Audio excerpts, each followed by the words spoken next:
Happy 4th of July, everybody. We're so happy to see so many folks here. Welcome to the Gillespie County Historical Society and the Pioneer Museum. I'm Heather McCarver, Executive Director. And as we gather in person and online today, I would like to invite everyone to join me in just a brief moment of silence as we observe the natural disaster that's ongoing in the Texas Hill Country because of the flooding.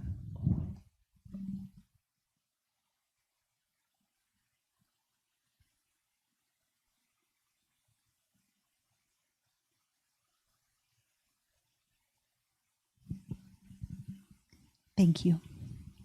And a special thank you to the Hill Country Historical Foundation for underwriting our live stream. Today's program, as well as those from previous speaker events, are available on our website. We'd like to give a special shout out to friends who are viewing online today, some because of distance and some because of the weather. We know we have two groups watching remotely, Fredericksburg Heritage Place Community and the First United Methodist Church in Marble Falls.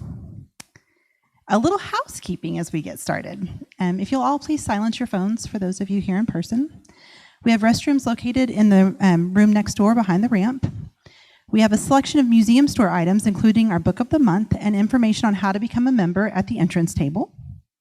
And at the end of the program, if you would take just a few minutes to fill out your survey, we really appreciate that information, and you can just leave the card on your chair. If you didn't get a door prize when you came in, please see our staff at the back table. Thank you to our friends at Fort Martin Scott for donating the door prize today. It also includes a book from the museum store. At this time, I'll introduce our staff, and then we'll get ready for our program. We have Christy Geiswhite in the room. Christy, wave. She's our business manager, and she can help you with membership. Mackenzie Mellering is marketing and communications. Sitting beside her is Evelyn Weinheimer, our historian. Carter Robertson in the window is our archivist, collections manager, and Jessica Dion is our retail services manager. This is a really fantastic team. It's a pleasure to work with them. They bring these programs to you as well as all of our regular activities. Caitlin Hoover is our education director, and she is going to kick off our event.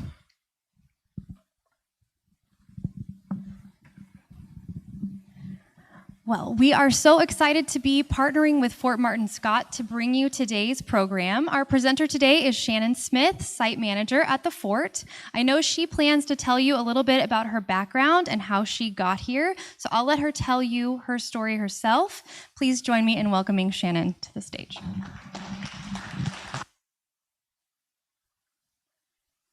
Thank you. Can everybody hear me okay? All right. Well, happy 4th of July, everyone, and thank you for coming out to hear me talk a little bit about Fort Martin Scott. Also, thank you to the Pioneer Museum for having me out. I am the site manager of Fort Martin Scott. I started with the Texas Historical Commission about 8 years ago. I was the assistant site manager for the Varner Hog Plantation, Levi Jordan Plantation, Sabine Pass Battleground, and the Stephen F. Austin Death Site. Somewhere in there, I was promoted. Excuse me. So about a year and a half ago, the city of Fredericksburg wrote to the Texas Historical Commission asking if the agency would be interested in taking on Fort Martin Scott. So what that does is it kicks off a series of phase assessments, and I was lucky enough to be on the assessment team. So I did a lot of research about the fort, and we make sure it fits into our agency plan, all that good stuff. I became completely enamored with the history. Right up front here, this gentleman, Dr. Chris Elliott, he's my supervisor. He has been my supervisor the whole time at the agency. And so, like a child, I asked him if he had a site manager lined up for this site. And he said no, and I immediately began begging him to move me to this site. And I'm very happy to be here today. So, this is kind of a loose timeline of some of what we're going to talk about. We have 1847, the Moisbach-Comanche Treaty, and I will say, please forgive me on my German pronunciation. I'm going to do the best I can. 1848, Fort Martin Scott is established, and you'll see not long after, 1853, it's decommissioned. 1870, the Broidigan family purchases the property, and 1959, the city of Fredericksburg acquires the site. Can everybody hear me? Is this echoing a little weird? Kind of, right?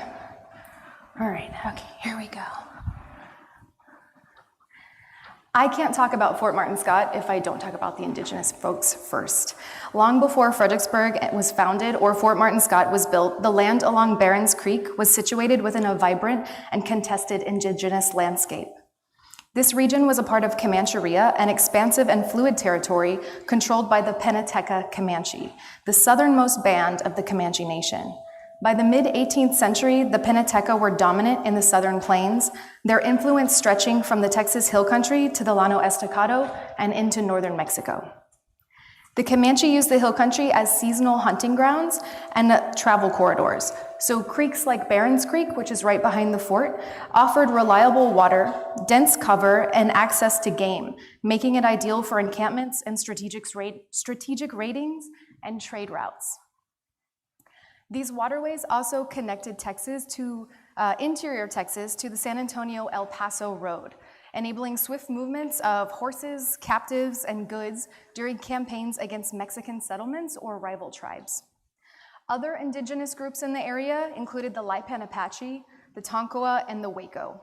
The Lipan Apache had a long-standing tie to the region, but were gradually displaced by Comanche expansion.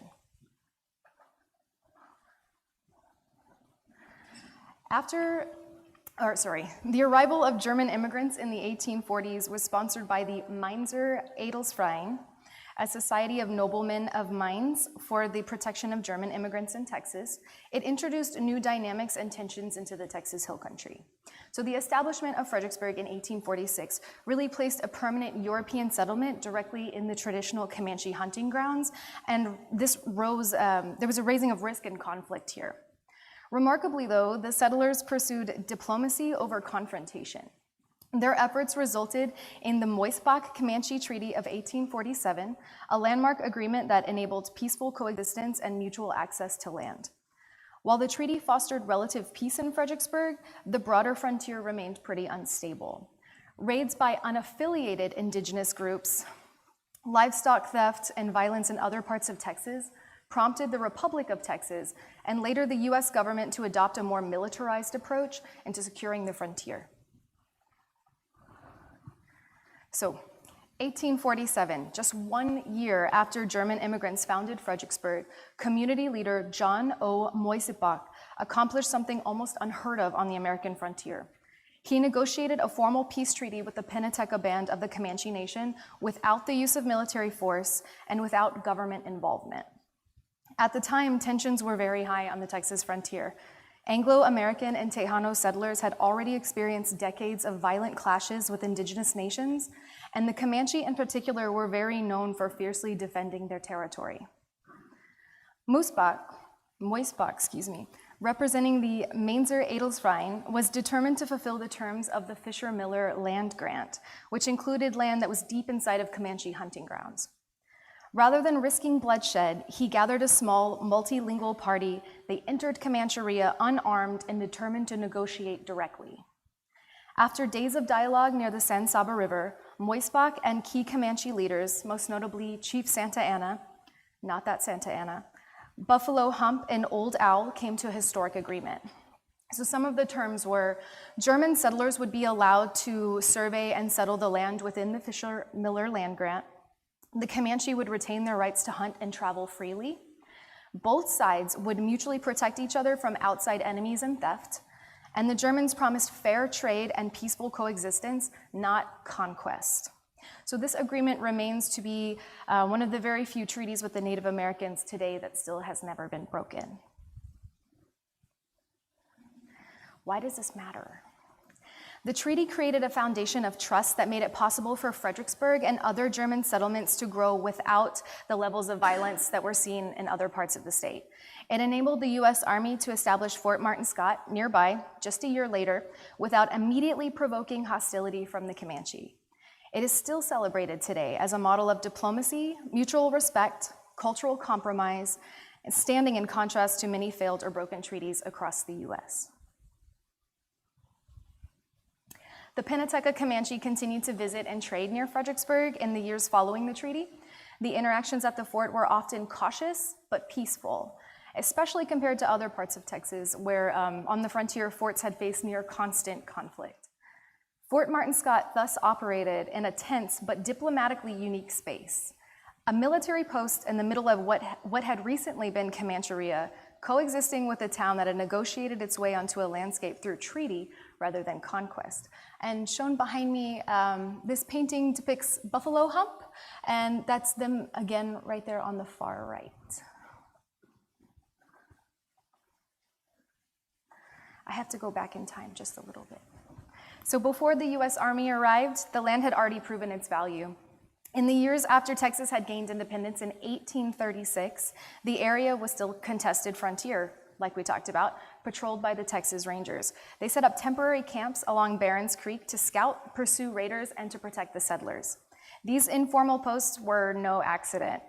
They had access to fresh water, close proximity to Fredericksburg, and there was access to the Upper San Antonio Road, a key trade and military route. By 1848, with Texas now part of the United States, the federal government recognized the location's importance and established a permanent military post. So in this map, let me see if I can y'all see the southernmost line, almost it's that yellow color? Fort Martin Scott is in there, and so you can see the evolution of forts as they moved further westward in time. I just wanted everybody to have a snapshot of the forts present. So in December of 1848, the U.S. Army formally established Camp Houston, just east of Fredericksburg, likely named in honor of Sam Houston. Shortly after, the post was renamed to Fort Martin Scott, commemorating Major Martin Scott, a respected officer that was killed in the Battle of Molino del Rey in the Mexican-American War. This marked a significant turning point. What had been a strategic site for the Texas Rangers was now a permanent federal installation. Fort Martin Scott became one of the first U.S. Army posts, well, it was the first U.S. Army post on the Texas frontier. It's an early anchor of the government's effort to stabilize and organize the Hill Country following the annexation of war. Fort Martin Scott was not constructed according to a blueprint. Instead, it emerged from a process of adaptation and improvisation, reflecting the realities of frontier life rather than formal military planning. This site is a very clear example of vernacular architecture. These are buildings that were shaped by local materials, environmental conditions, and available labor rather than professional design. So these structures were built with what the Texas Hill Country had to offer. Logs from native oaks, there were adobe structures, jacal techniques, and locally quarried stone. Without uniformity or long-term presence, the result was a patchwork of styles that gave the fort an appearance of a rough frontier village. Yet it functioned as a vital military outpost, meeting the demands of defense, logistics, and communication in an unsettled and often hostile region. We'll go back to that. Well, one of the other construction techniques is chinked log construction, so most of the structures on site reflected this. It was chosen because log construction, it was fast, it was affordable, it required minimal tools or training. It was ideal for the enlisted soldiers and contract laborers, especially during folks that had limited building experience. Excuse me, I'm getting excited. All right, we'll go back to this one. So other techniques you could see on the site are adobe construction. It worked also because it was affordable. It was locally sourced. It was well suited to Texas climates. We also had stone construction, which is reflected in the guardhouse on site today. It's fireproof, it's secure, it's long lasting. It's our only remaining structure left that was original to the fort. There was also weatherboard frame construction, and this kind of indicated a skilled labor, better access to finished materials. And then the last was jacal. So jacal was really fast. It was cheap and it was easy, and it was ideal for structures that were not meant to last. And some frontier humor for you. One early Texan quipped that early jacal walls had gaps big enough to throw a cat through them. It's an interesting metric. All right, as Fort Martin Scott approached closure, I won't get into that too much yet, but I think this map is important. As Fort Martin Scott approached closure, Army Engineer Brevet Second Lieutenant T.J. Freeman created a detailed 1853 sketch map that remains vital to understanding the fort's original layout. He recorded 27 structures, including an officer and enlisted quarters, a stone guardhouse, powder magazine, and key support buildings like a hospital, a blacksmith shop, and a bakehouse. Notably, 19 of these were annotated with dimensions and construction materials, which was pretty rare for military maps of that era. Freeman's map also showed a picket fence on the perimeter opening up only to Barron's Creek. Today, this work is critical. It's a critical resource for historians and archaeologists studying early Army construction and frontier logistics. So Fort Martin Scott was kind of a living laboratory of military engineering. This eclectic mix of construction techniques reflects the U.S. Army's experimental mindset during westward expansion. Officers were expected to adapt to the realities of frontier life to learn what methods they could withstand. Flooding. They had to withstand flooding, Texas' unpredictable climate, termite damage, and labor and budget constraints. Fort Martin Scott became a case study for frontier military engineering, a place where cost, materials, and manpower intersected with environmental necessity. In the absence of blueprints, it was ingenuity and not uniformity that built this fort. So Fort Martin Scott, active from 1848 to 1853.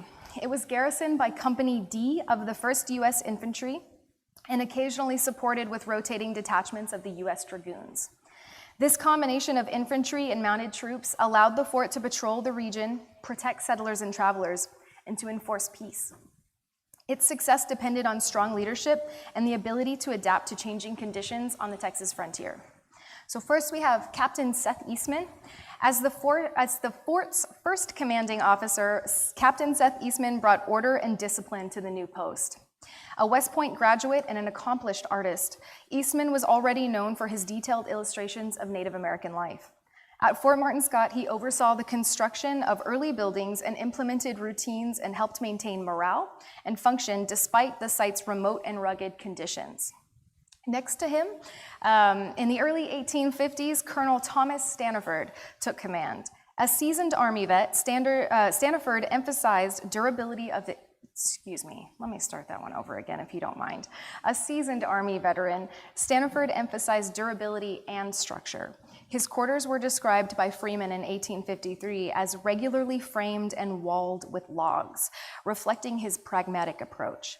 His tenure marked a shift towards a more permanent infrastructure and reinforced the Army's commitment to long-term presence in the Hill Country. Excuse me. Throughout the fort's brief military life, though, other officers had cycled through, some specializing in logistics or indigenous relations. Others were awaiting reassignments deeper into the frontier. Though less documented, these individuals contributed to the evolving culture and routine and administration of the post. Though the site never saw formal combat, daily life at Fort Martin Scott was shaped by constant readiness and a rigorous structure. The soldiers of Company D were tasked with maintaining peace and order in this volatile frontier zone. So some daily duties included drills and inspections. This reinforced discipline and kept troops prepared for sudden action. There were mounted patrols, so they scouted surrounding territory, escorted surveyors and wagon trains, and monitored the Moisbach-Comanche Treaty lands.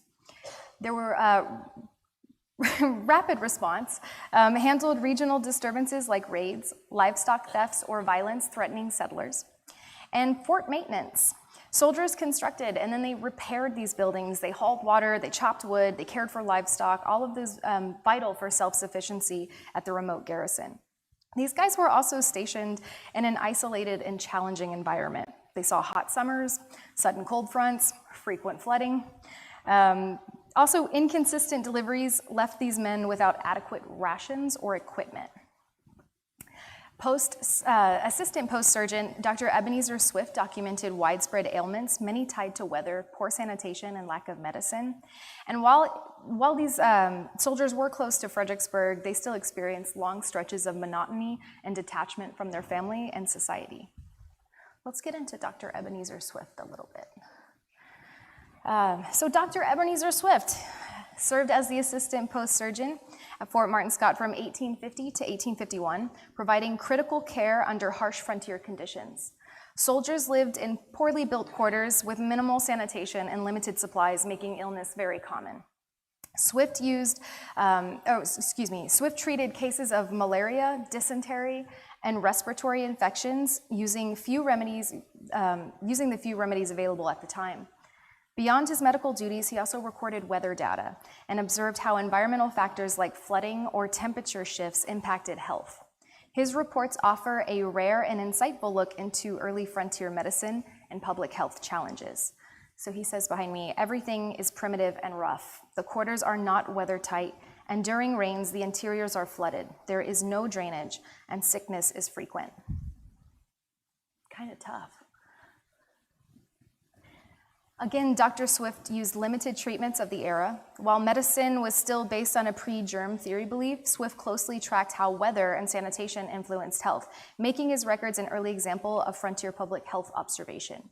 His documentation remains a valuable window into the daily risks and resilience of the soldiers stationed at the edge of the frontier. For these next couple of slides, I'm gonna need your help. I'll give you a couple of scenarios, and you just shout out the letter A, B, C, or D of whatever you think it is. So it's been raining for 3 days, which is kind of true. Latrines have overflowed, Barron's Creek is high, drinking water is cloudy, and several soldiers are reporting fever and abdominal cramps. What do you think Dr. Swift should suspect? Way to go, doctors. That's right. All right, there's a sudden cold front now, and it brings 5 days of freezing wind. Firewood is wet, the barracks are leaking, several men complain of chest pain, coughing, and chills. What illness is most likely spreading here? Nice. Now we're back into summer. A late summer heat wave sets in. The men are drilling under a cloudless sky in full uniform. The well is nearly dry. 2 soldiers have collapsed during guard duty. Which condition should Dr. Swift report to his superiors? All right, last one. A steady dry wind blows across the fort for several days. Dust is kicked up from the parade grounds and the air feels gritty. Visibility is low. Soldiers are complaining of sore throats, burning eyes, and coughing. Say that again? B. Good job. Pretty easy, right? So though Fort Martin Scott was constructed with long-term goals in mind, its military life was pretty brief. Its closure reflected a shift in military priorities as the U.S. frontier pushed further west. So that map I showed earlier, these forts were being constructed at a rapid pace further and further west. So reasons why Fort Martin Scott closed down: westward expansion. New forts like Fort Mason and Fort Chadbourne, Fort Stockton were built further west, making Fort Martin Scott less strategically vital. Regional stability.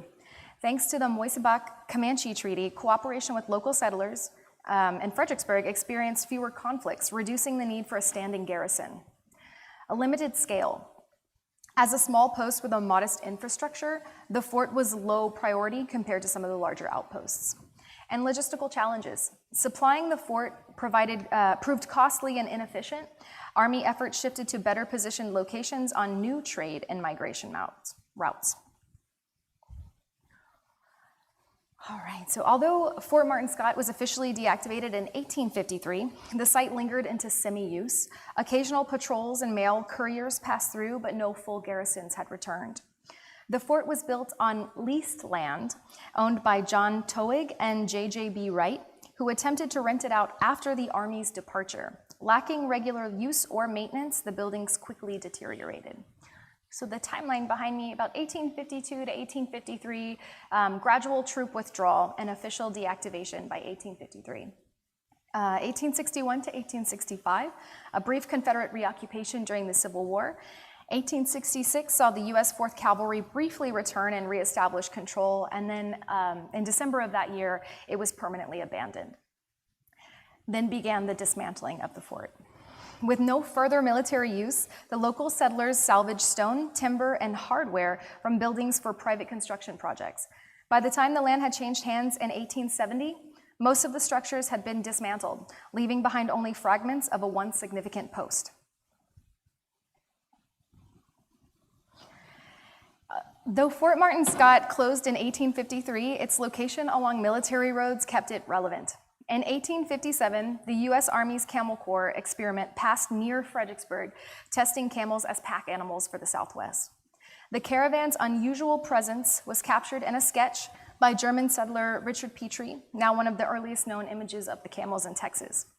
While the experiment was short-lived and disrupted by the Civil War, it highlights a continued strategic and cultural importance of the region, even after the fort's closure.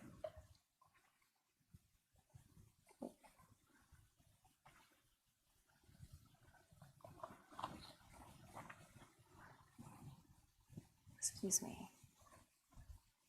Here we go. In May of 1870, Johann Wolfgang Bräutigam, a German immigrant farmer and respected Fredericksburg resident, purchased the former fort property, ushering in a new chapter of land use and community life. At the time, the site was a shadow of its military past. Years of abandonment, weather exposure, salvaging had left many of the original structures in disrepair, yet Bräutigam saw potential where others saw ruin.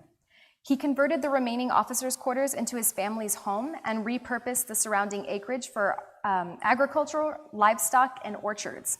His vision laid the groundwork for transforming the site from a federal outpost to a thriving local homestead. That's the Bräutigam family there. But Bräutigam's vision it extended far beyond just survival.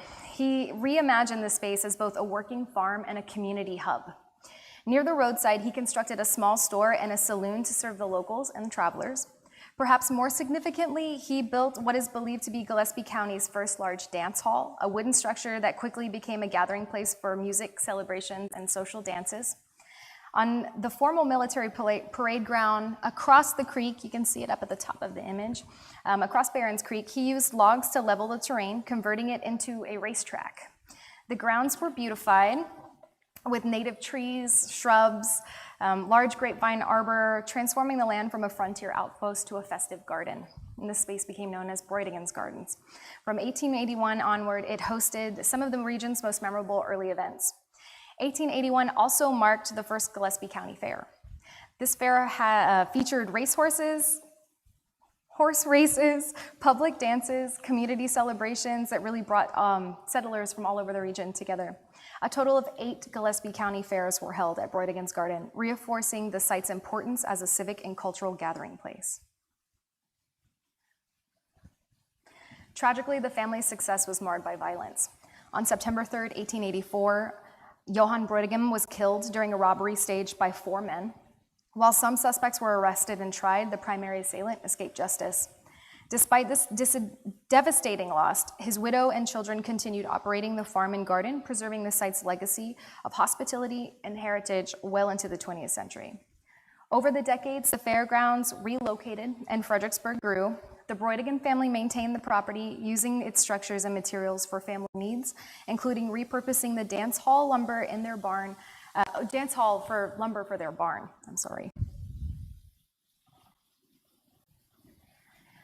By the mid-20th century, much of Fort Martin Scott's original structure had deteriorated or disappeared. However, growing interest in Fredericksburg's early history and a broader national movement to preserve America's frontier past sparked efforts to protect what had remained.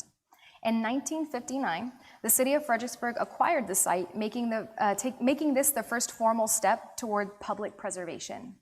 Though the fort had long since been decommissioned and repurposed by local settlers and the Bräutigam family, its layered legacy as a military post, agricultural homestead, and civic gathering space made it a compelling site for community heritage. Early efforts by volunteers, historians, and civic leaders focused on stabilizing structures, documenting oral histories, and conducting archaeological studies.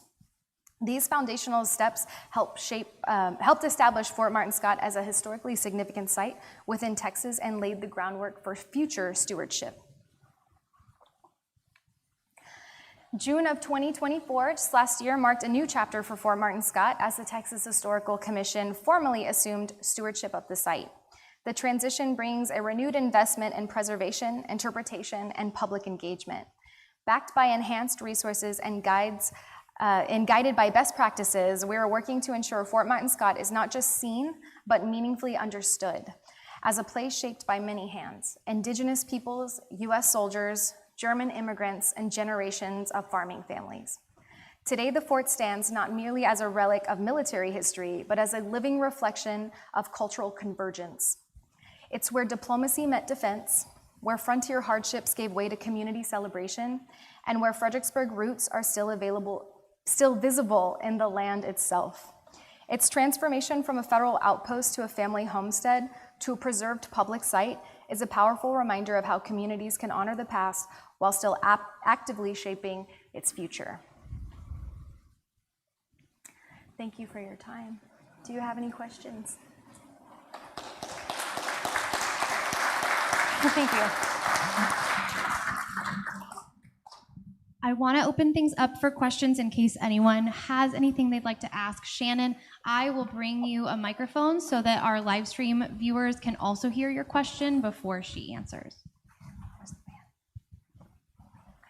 I encourage you all to visit the fort as well. This is just skimming the surface of some of the history, and I hope I can encourage you to do your own research into some of these topics.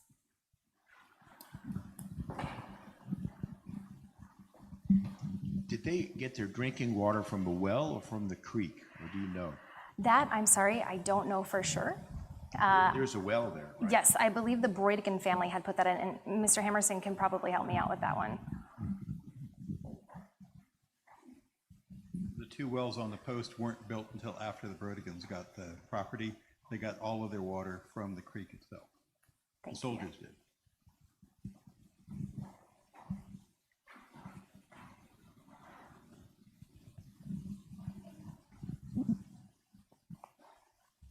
A famous incident was the burning of the county records at the Hunter store. I read about that. It was, have you got details about that? I read the story once, and I'm scared that I won't be able to tell it back in its entirety. Mr. Harrison can probably help with that too. There's a few people in here that can help. So fortunately, the coroner's inquest report and all of the sworn statements by the witnesses in town and the Army's court of inquiry, those records still survive. There was an incident that took place in which a soldier by the name of Dole, D-O umlaut, L-L-E, a German who was stationed here, who according to the military court of inquest had recently married a German girl in Fredericksburg, had gone into the tavern where John Hunter served. He was a clerk of a gentleman who lived down in San Antonio who actually owned the store, and he was also the clerk of the Gillespie County Court, and he kept the records there. The soldier wanted to have credit because he only got paid every couple of months, and Browdigan told him he wouldn't get any credit because he hadn't paid up promptly in the past. And the soldier said, according to the witnesses' sworn testimony, he turned to Hunter and said, "You don't even own this place. You're just a clerk working for somebody in San Antonio." And he turned to walk away. Hunter, who was an Anglo, somebody from the South, I believe he was either from Kentucky or Tennessee, had a reputation as a hot-tempered guy, and he jumped over the counter, went after Dole, and stabbed him to death with a knife in the doorway of the store. The commanding officer found out about this, asked to have a coroner's inquest performed immediately, and they indicted Hunter for manslaughter. Hunter, not being stupid, had left. He went down to San Antonio thinking this isn't going to turn out well for me. That evening, Hunter's store was burned to the ground. The military court of inquiry said, "We don't think the soldiers did this. We think it was done by the family of the spouse of the soldier who was just murdered, who's now been left a widow," because they didn't really like this Yankee guy that was living Yankee in terms of not being German. In any case, the commanding general down in San Antonio, when he got wind of what had happened, ordered that there be an investigation, which was done, and one of the 11 witnesses mentioned that a group of soldiers had burned the store down. And so the commanding general down in San Antonio ordered that person to be arrested and turned over to civil authorities. A year later, there was a grand jury investigation. And those records don't survive because what they discovered after they had gotten done with the coroner's inquest and the grand jury was that there were only 3 American citizens left in Fredericksburg that could serve on a jury. And so they took the records and sent them down to San Antonio. And from 1851 until 1860. Every 6 months in the Gillespie County Courthouse records is a thing saying the case was continued. The case was continued. The case was continued. As far as I know, it was never tried. Nobody has got any records of it down in San Antonio. All the soldiers who were involved, either deserted or got out of the military when their enlistment ended, and Hunter was never tried for it. As a matter of fact, he came back here. The county records were reconstructed by a gentleman who was the assistant county clerk who had been trained at Oxford. And by talking with the people who lived here, he gathered all the information up. So if you read some of the stories, if you will, that this soldier was drunk and he was creating a ruckus, not according to a single one of the witnesses who were there, German or otherwise. The soldier came in, asked, for credit, was not given credit. There was a verbal altercation, soldier got stabbed and killed, and the store got burned down. Chances are relatively good that the soldiers were the ones who were involved in that.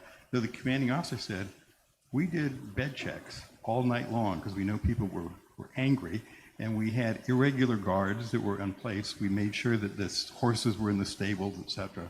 But chances are pretty good that the soldiers decided, enough's enough. Interestingly enough, in the court of inquiry that was done by the military, they said, this is not the first instance of soldiers being killed by civilians in Texas, and they have never been tried. I mean, the civilians who were killing the soldiers weren't tried. So it's an interesting story. And again, the records are still available in the National Archives. Do we have any other questions? Oh. Thank you, Dr. Hammerson. You made a very good complete story about the soldier.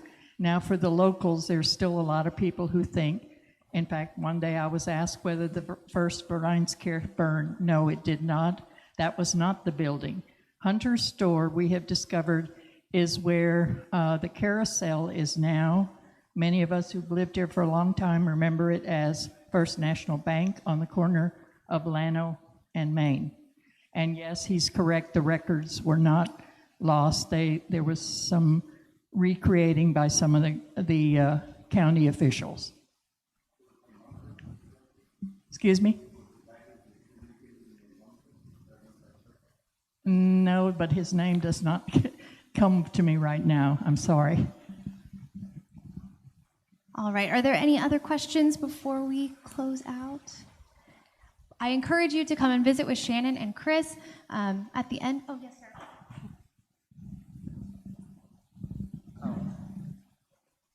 I don't understand the status of Fort Martin Scott now. Is it going to be a state park? It's a state historic site. So June 2024, we transferred over to the Texas Historical Commission. So it's been under our care for the last year. I know it probably doesn't look like a whole lot's been going on there, but we have been working on infrastructure, getting our power and our internet in the right spots, all of that riveting stuff, along with a couple of programs at the time. We have a full staff coming in September. Right now we're only open 3 days a week, Thursday, Friday, and Saturday, but we're looking to open up Tuesday through Saturday, I believe, after September 1. Does the site include the pavilion from the Texas Rangers? No, sir. No, sir, it does not. Okay. All right. Well, I think we can draw for our door prize now. So if y'all want to grab your tickets out of your pockets, we'll go ahead and see who gets to take home this lovely basket.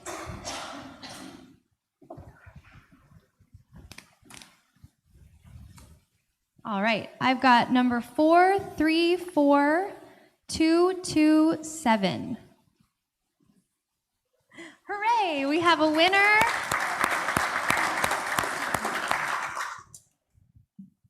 All right. Enjoy your goodies, the book of the month, and some goodies donated by the fort.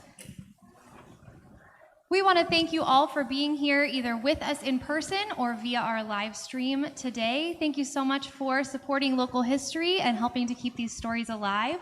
We will be having Living History on the Grounds, part of our first weekend programs, tomorrow, all day from 10 to 5. So we would love to have you come back and see us. Some staff from the fort are going to be here tomorrow as well to churn butter and to make some paper pinwheels. Yes. So we hope that you'll join us tomorrow for that and come back and see us for every first weekend program on the Friday. We've got a lecture like this one, and on Saturday, Living History at the museum. If you're not a member at the museum, we sure would love to have you join us. Christy and Jessica at the back can help you become a member and support local history so we can continue doing wonderful things like this. And we hope to see you again. Thank you so much, and happy 4th of July. Oh, I cannot, but there are some lovely labels here with information about these artifacts. Some of them are borrowed from our friends at Fort Martin Scott, and others are from the collection at the Pioneer Museum and the Historical Society. Thank you all very much.